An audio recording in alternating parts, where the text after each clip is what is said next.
નમસ્કાર વિદ્યાર્થી મિત્રો, આપણે વિજ્ઞાન વિષયમાં ઘણી બાબતો ભણ્યા છીએ અને ગણિત વિષયમાં પણ આગળ યામ ભૂમિતિનું પ્રકરણ આપણે પૂર્ણ કર્યું. હવે આપણે આપણા ગણિત વિષયમાં એક નવું પ્રકરણ શરૂ કરવા જઈ રહ્યા છીએ. તો નવું પ્રકરણની શરૂઆત કરીએ એ પહેલાં આપણે પ્રસ્તાવના જોઈએ. તો મિત્રો, તમે સમતલનો અભ્યાસ કર્યો હશે. સમતલ એટલે કે આ જે રૂમ છે એની જે 4 ભાગ છે, 1, 2, 3, 4 અને ઉપરનું અને નીચેનું, આ 6 બાજુ છે. તો એ આખું સમતલ છે. કેવું સમતલ હોય તમને અહીં દોરી દેખાડું.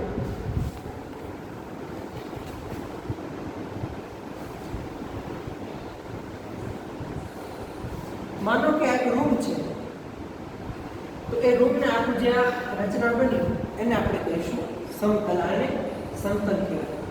તમને આનાથી જે સમજણ ના પડી હોય તો મેં એક તમારા માટે મોડેલ બનાવ્યું છે. જે આ મોડેલ છે,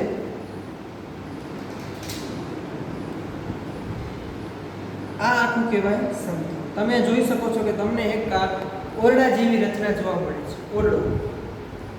તો આ ઓરડો છે, એનો ઉપરનો ભાગ, અહીંયા નીચે તળિયાનો ભાગ, એક બાજુ, બીજી બાજુ, પાછળ ત્રીજી બાજુ અને ચોથી બાજુ. તો આખી જે રચના બને છે એ છે સમતલ કહેવાય. જે અહીં મેં ખોલીને દેખાડવાનો પ્રયત્ન કર્યો છે કે આને આપણે સમતલ કહીએ. તો સમતલની ધાર કોને કહેવાય? તો જો આખા સમતલની આ જે મેં ડાર્ક લાઈન બતાવી છે એ ધાર કહેવાય. અચ્છા, તો ધારને આપણે ગણિતની ભાષામાં શું કહી શકીએ? તમે મનમાં વિચારો. અચ્છા, બીજી વસ્તુ આપણે જોઈએ કે આ જે સમતલ છે એની આ ધાર કઈ છે? તો કે આ જે મેં ડાર્ક બતાવ્યું, આ 1, 2, 3 અને 4, આ એની ધાર છે. તો ધારમાં તમને કઈ દેખાય છે ગણિતનું? તો વિદ્યાર્થી મિત્રો, તમે અહીં નોટિસ કરશો તો ધાર એ એક રેખા બને છે. શું બને છે? રેખા બને છે.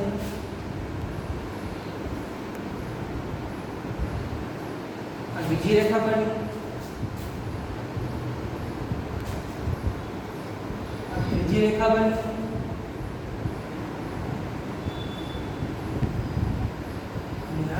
ચોથી રેખા બની. રેખા 1, 2, 3 અને 4. તો અહીં રેખા બની. મિત્રો,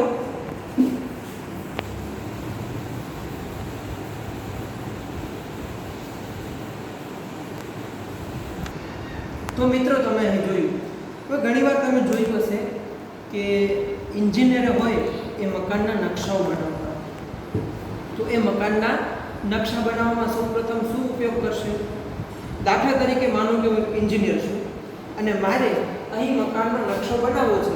તો સૌ પહેલાં હું શું કરીશ? તો કાંઈક દોરીશ. તો શું દોરશે? દાખલા તરીકે એક રૂમનો નકશો બનાવવો છે. તો સૌથી પહેલાં શું દોર્યું? રેખા દોરી. આ બીજી રેખા દોરી.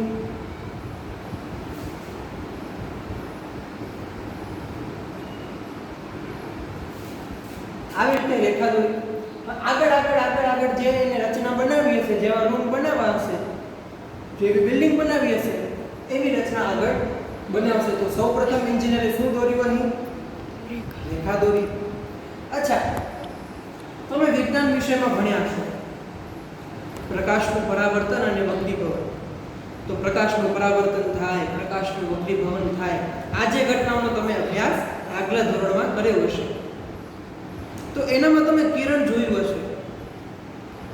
દાખલા તરીકે કિરણ, કોઈ સપાટી છે અને અહીંથી કિરણ આવે છે, તો કિરણની નિશાની તમે કેવી જોઈ હશે? આવી કંઈક હોય.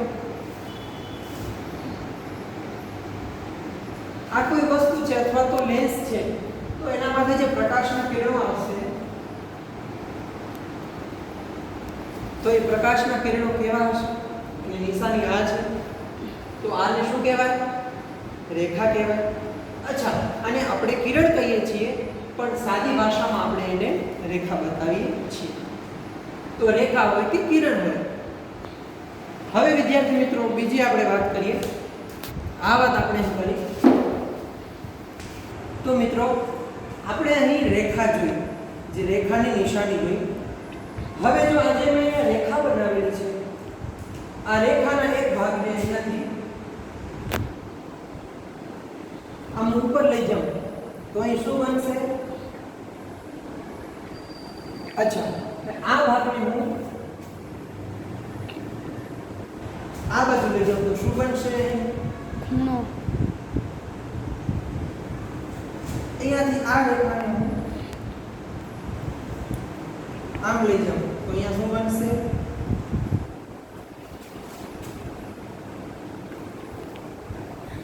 આ રેખાને લાંબી કરીને આમ લઈ જાઉં તો શું બનશે?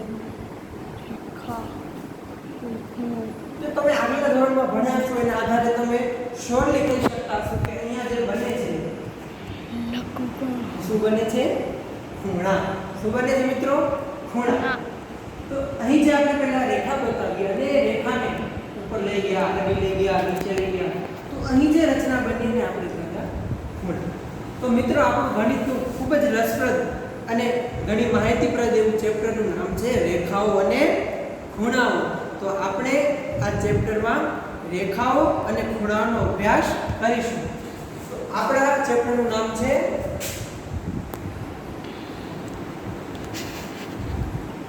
રેખાઓ અને ખૂણાઓ.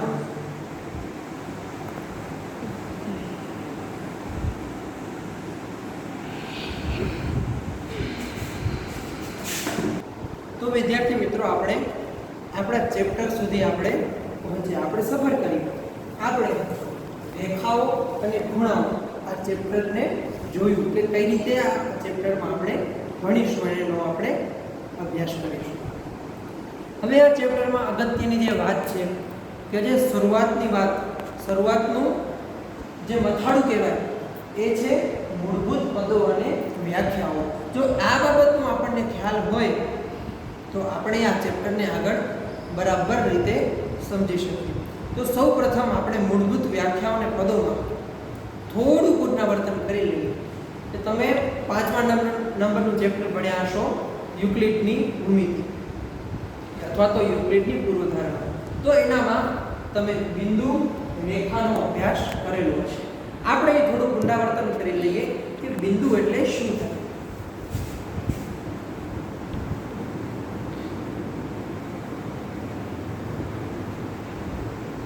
આપ સૌ જાણો છો તેમ કે બિંદુને આપણે શેના વડે દર્શાવીએ? આ એક બિંદુ દોર્યું, આ બીજું બિંદુ, ત્રીજું, ચોથું, પાંચમું. આપણે અહીં આ બિંદુ દર્શાવ્યું. તો બિંદુ એ અવ્યાખ્યાયિત પદ છે. કેવું પદ છે? અવ્યાખ્યાયિત. અને એ કોઈ પરિમાણ ધરાવતું નથી. અને એને આપણે ટપકા વડે દર્શાવીએ. સાદી ભાષામાં આપણે શું કહીએ એને? ટપકું. અને એ ટપકાને અથવા તો બિંદુને આપણે નામ પણ આપી શકીએ, જેમ કે બિંદુ A, બિંદુ B, બિંદુ C, બિંદુ D, બિંદુ E. તો અહીં બિંદુનો ખ્યાલ બહુ સૂક્ષ્મ અને સંક્ષિપ્ત ખ્યાલ અહીં આપેલો છે કે બિંદુ એ અવ્યાખ્યાયિત પદ છે, બિંદુ એ પરિમાણ ધરાવતું નથી અને એને ટપકા વડે દર્શાવે છે. તો આ આખી રચના થઈ બિંદુની. આપણે એને કહીશું બિંદુ. હવે આપણે જોઈએ રેખા કોને કહેવાય. તો મિત્રો આપણે બિંદુનો અભ્યાસ કર્યો, હવે આપણે કરીએ રેખાનો અભ્યાસ. રેખા એટલે શું છે? તો રેખા એ પરિમાણ ધરાવે છે. રેખા એ પરિમાણ ધરાવે છે અને રેખા એ લાંબી લાંબી લાંબી વિકાસ પામતી છેડા વગરની રેખા. તમને વ્યવહારિક ઉદાહરણ આપું તો કે ઉત્તરાયણમાં આપણે પતંગ ચગાવતા હોઈએ તો પતંગની જે દોરી હોય આપણે પતંગ ચગાવતા હોઈએ અને જે આપણે ડ્રીલ મૂકીએ જે દોરી છે એ શેનું સ્વરૂપ છે? રેખા છે. એ દોરીને આપણે રેખા કહી શકીએ.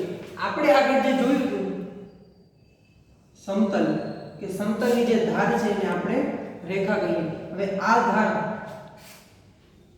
એ લાંબે સુધી જાય આ ધાર આનું નિશાની શું છે કે હજી લાંબી જાય જ છે, પણ આપણે પછી બહુ લાંબી દોરી તો ના શકીએ, એટલે આ નિશાની છે હજી લાંબી જાય જ છે.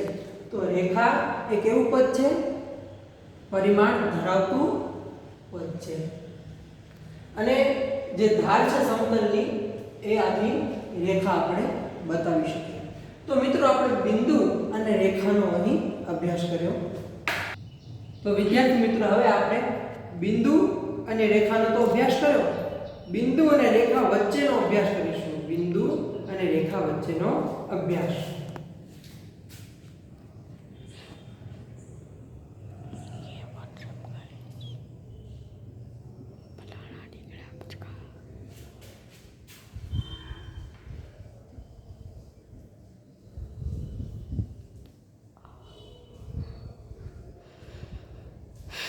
અહીં આપણે બિંદુ અને રેખા વચ્ચેનો સંબંધ શું છે એની ચર્ચા કરીશું. તો બહુ સરળમાં સરળ ચર્ચા છે. પહેલા આપણે જોઈએ કે અહીં એક મેં બિંદુ બનાવ્યું છે. હવે આ બિંદુમાંથી કેટલી રેખાઓ પસાર થાય? આ બિંદુ છે એનામાંથી રેખાઓ પસાર કરવી હોય તો આપણે કેટલી રેખાઓ પસાર કરી શકીએ? જો એક રેખા હું પસાર કરું છું,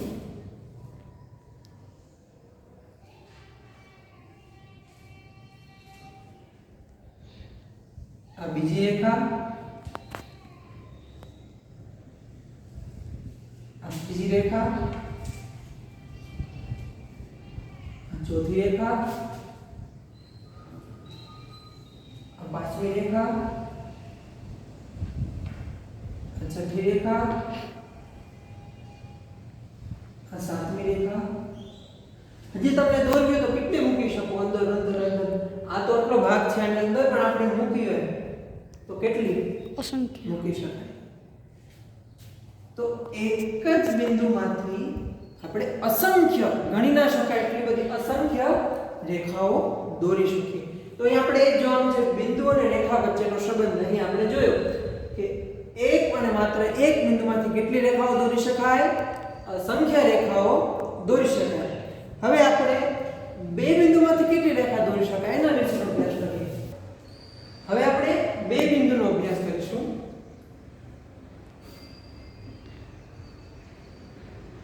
બિંદુ 1 અને બિંદુ 2. આ બે બિંદુમાંથી પસાર થતી કેટલી રેખાઓ દોરી શકાય?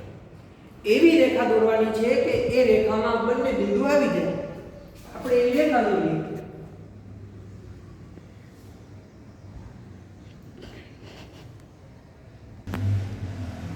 તો આપણે જો આ બે બિંદુમાંથી પસાર થતી રેખા દોરી. હવે આ બિંદુમાંથી એવી બે કઈ રેખા દોરી શકાશે કે જે રેખામાં બે બિંદુ આવી જાય? હું અહીંયાથી રેખા દોરીશ તો એમાં એક બિંદુ આવે, બીજું ના આવે. અહીંયાથી જો રેખા દોરીશ તો આ બિંદુ આવે, આ બિંદુ રહી ગયું. તો મિત્રો હવે તમે વિચાર કરો કે બે બિંદુ હોય, ભિન્ન બિંદુઓ, એ બે ભિન્ન બિંદુમાંથી પસાર થતી કેટલી રેખા હોય? એક અને માત્ર એક રેખા, જેને આપણે અનન્ય રેખા પણ કહી શકીએ. શું કહી શકીએ?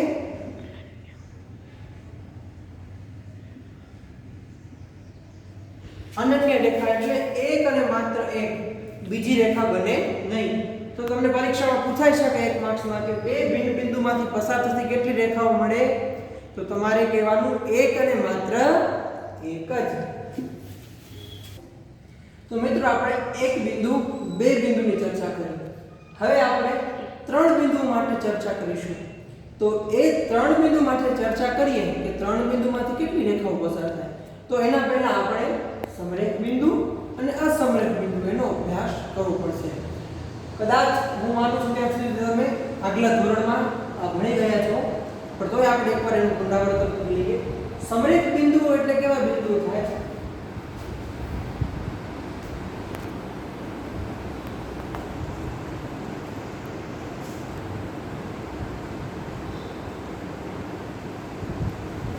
એક જ રેખા પર આવેલા બિંદુઓને સમરેખ બિંદુ કહેવાય. આ બિંદુ A, B, C અને D એક જ રેખા પર આવેલા બિંદુઓને સમરેખ બિંદુ કહેવાય. આપણે આગળ બિંદુઓ દર્શાવવા હોય તો એ પણ આપણે દર્શાવી શકીએ.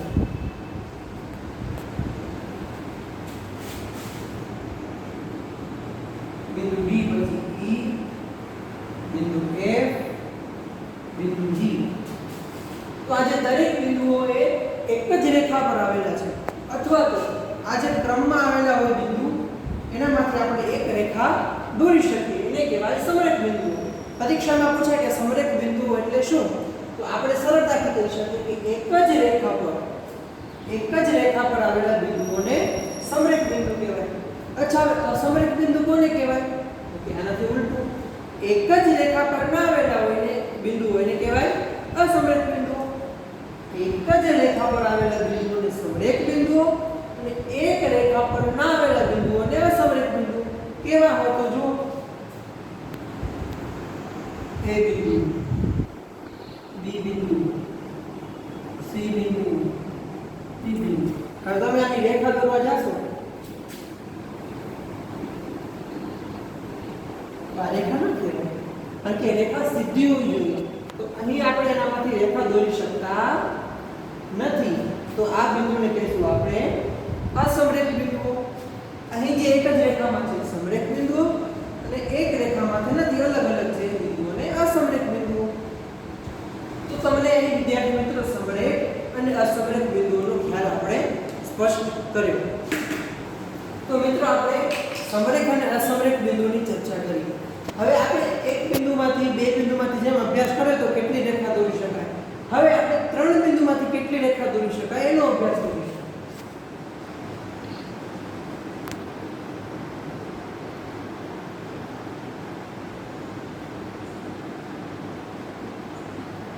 તો કે ત્રણ બિંદુમાંથી કેટલી રેખાઓ દોરી શકાય? તો એક બિંદુ હતું ત્યારે તો કઈ સવાલ નહોતો. બે બિંદુ આવ્યા ત્યારે આપણે એને લાઈનમાં મૂકી દીધા. હવે ત્રણ બિંદુ માટે અહીં આપણે સમરેખ અને અસમરેખનો ખ્યાલ જોવો પડશે. તો મિત્રો આપણે સૌપ્રથમ એવું જોઈએ કે ત્રણેય બિંદુ એક જ લાઈનમાં આવેલા છે એટલે કે સમરેખ છે.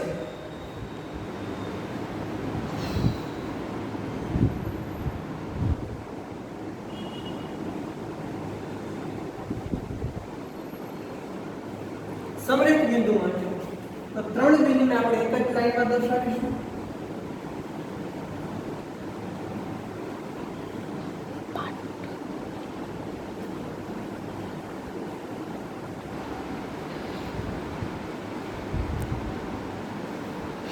A, B અને C. ત્રણેય બિંદુઓ સમરેખ છે, એક જ લાઈનમાં આવેલા છે. હવે આપણે અસમરેખ બિંદુ માટે જોઈએ કે ત્રણેય બિંદુઓ એક જ લાઈનમાં આવેલા ન હોય તો હવે આપણે B બિંદુ અહીંયા નથી આવેલું એમ જોઈએ.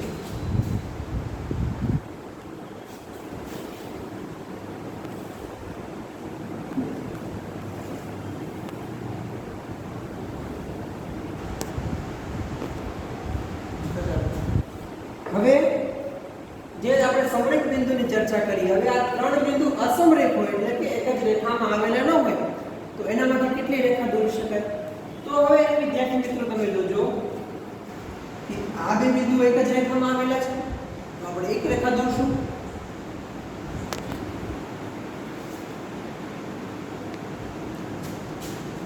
આ બે બિંદુ એક જ રેખામાં આવેલા છે એનામાંથી આપણે એક રેખા દોરી. આ બે બિંદુઓ સીધી લાઈનમાં આવેલા છે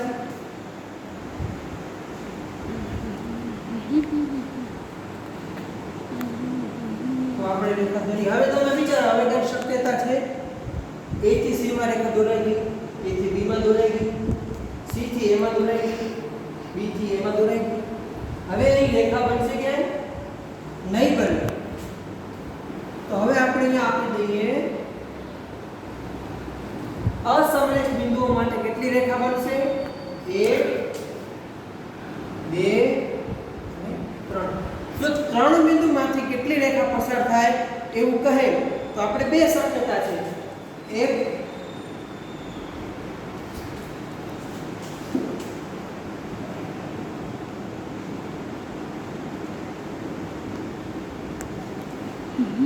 સમરેખ બિંદુ માટે, તો એના માટે કેટલી રેખા? સમરેખ બિંદુ એક જ લાઈનમાં આવેલા તો કેટલી રેખા મળે આપણને?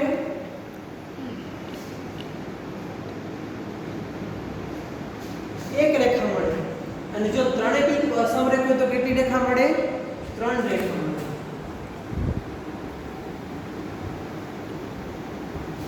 સમજાણું દરેક મિત્રોને? આપણે 3 બિંદુ માટે ચર્ચા કરી. હવે 4 બિંદુ માટે ચર્ચા કરીએ.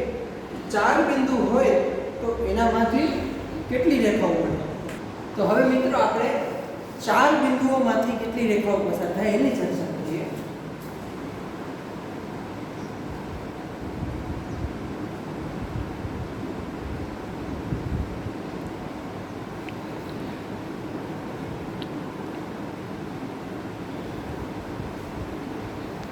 આ બાબતને આપણે ચર્ચા કરવાની છે. તો 3 4 5 6 બિંદુ આવે ને એટલે આપણે સમરેખ અને અસમરેખ બિંદુઓની કન્ડિશન અહીં એપ્લાય કરવાની છે.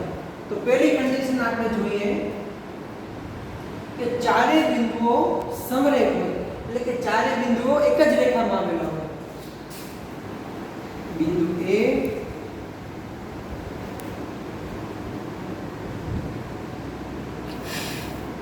આ ચાર બિંદુઓ આપણે જોવાના છે. તો આ ચારે બિંદુઓ જો સમરેખ હોય, એક જ દિશામાં આવેલા હોય, એક જ સરખા, તો આપણે કેટલી રેખા દોરી શકીએ? એક.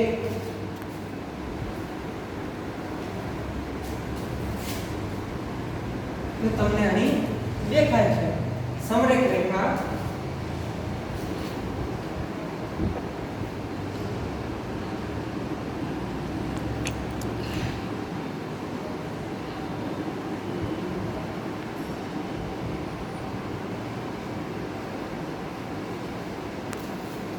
સમરેખ બિંદુઓ છે તો એક રેખા. ઓકે, સમરેખ રેખાનું પૂરું થઈ ગયું. હવે આપણે અસમરેખ હોય એના માટે ચર્ચા કરીએ. જો 4 બિંદુ અસમરેખ હોય તો શું થાય?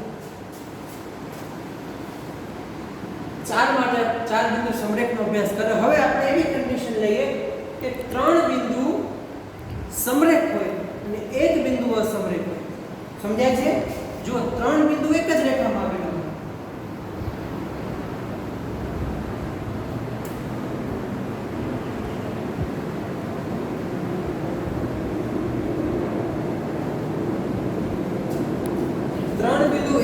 સમરેખ છે, એક જ રેખામાં છે અને એક બિંદુ અસમરેખ છે, તો આનામાંથી કેટલી રેખા દોરી શકાય? વિચારો તમે. હવે આપણે જોઈએ કેટલી રેખા દોરી શકાય. તો આ સમરેખ છે એટલે એક રેખા તો ફાઇનલ. આંખ બંધ કરીને રેખા દોરી દેવાની. એક રેખા A થી D ની રેખા થશે.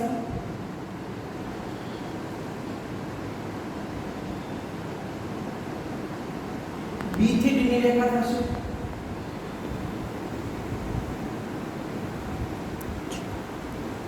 C થી D ની રેખા થશે.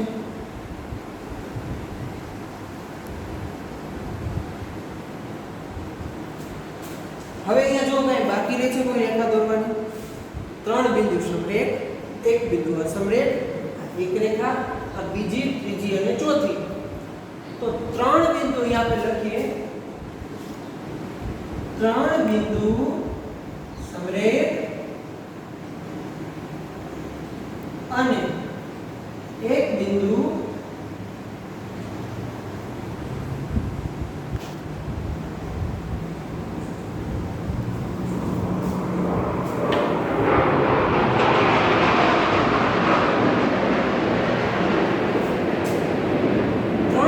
સમરેખ અને એક બિંદુ અસમરેખ હોય તો કેટલી રેખા બને? 1 2 3 અને 4. કેટલી રેખા બને? 4 રેખાઓ બને. હજી આનો એક ત્રીજો તબક્કો છે. હવે મિત્રો આપણે ત્રીજો તબક્કો જોઈએ. 4 સમરેખ બિંદુ, 3 બિંદુ સમરેખ અને એક બિંદુ અસમરેખ. હવે આપણે એવું જોઈએ કે 2 બિંદુ સમરેખ અને 2 બિંદુ અસમરેખ. એના માટે શું જોઈશું? બિંદુ A અહીંયા મૂકીશું, બિંદુ B અહીંયા મૂકીશું, બિંદુ C અહીંયા મૂકીશું અને બિંદુ D અહીંયા મૂકીશું. AB સમરેખ છે, CD સમરેખ છે, સોરી AC સમરેખ છે, CD સમરેખ છે, BD સમરેખ છે. તો જે સમરેખ દેખાય એમાં આપણે સીધી રેખા દોરી દઈએ.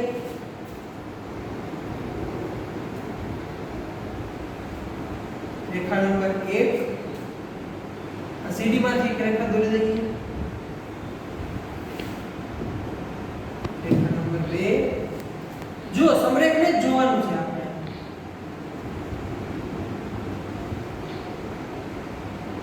રેખા નંબર 3 અને એવી જ રીતે અહીંયા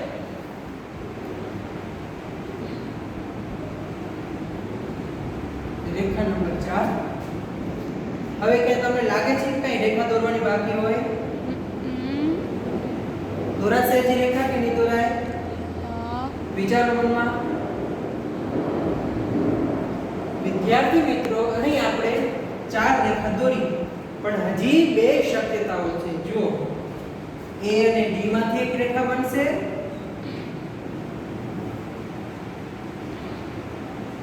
રેખા નંબર 5 અને B અને C માંથી એક રેખા બનશે, અને આ રેખા નંબર 6. તો વિદ્યાર્થી મિત્રો અહીં તમે જુઓ કેટલી રેખાઓ બની? AB 1, AC 2, CD 3, BD 4, AD 5 અને BC 6. ટોટલ કેટલી રેખા બને? 6 રેખા બને. તો 4 બિંદુ માટે આપણે 3 તબક્કા અહીં લીધા. તો 4 બિંદુ માટે આપણે આ રીતે કરી શકીએ. તો વિદ્યાર્થી મિત્રો આપણે બિંદુનો રેખાનો અભ્યાસ કર્યો, બિંદુ અને રેખા બંને વચ્ચે શું સંબંધ છે એનો અભ્યાસ કર્યો. એનામાં એક બિંદુમાંથી કેટલા રેખાઓ દોરી શકાય, 2 ભિન્ન બિંદુમાંથી, 3 બિંદુમાંથી અને 4 બિંદુમાંથી કેમ રેખાઓ દોરી શકાય એનો અભ્યાસ કર્યો, તથા સમરેખ બિંદુ અને અસમરેખ બિંદુ એનો આપણે અભ્યાસ કર્યો. તો આપણે બિંદુ રેખા અને બિંદુ રેખા વચ્ચેનો સંબંધનો આપણે અહીં અભ્યાસ કર્યો. હવે વિદ્યાર્થી મિત્રો તમને અહીં ગૃહકાર્ય સોંપું છું કે 5 બિંદુમાંથી કેટલી રેખાઓ દોરી શકાય. આપણે જેમ અહીં તબક્કા જોયા હતા, સમરેખ બિંદુ પછી અસમરેખ બિંદુ, એમ 4 બિંદુમાં જોયું તો એવી રીતે 5 બિંદુ હોય તો એનામાંથી કેટલી રેખાઓ દોરી શકાય. એનામાં તમારે સમરેખ અને અસમરેખ બિંદુઓ ગોઠવવાના છે અને એ ગૃહકાર્ય કરવાનું છે. અને બીજો પ્રશ્ન છે કે બિંદુ અને રેખા વિશેનો ખ્યાલ રાખવો. જે આપણે આગળ જોયું છે કે બિંદુ કેવું હોય, રેખા કેવી હોય, એના વિશેનો તમારે બે જે મુદ્દા આપણે ભણ્યા હતા જે પાઠ્યપુસ્તકમાં છે એના આધારે તમારે એનો જવાબ લખવાનો છે. તો વિદ્યાર્થી મિત્રો આજે આપણે આ બિંદુ રેખા અને બિંદુ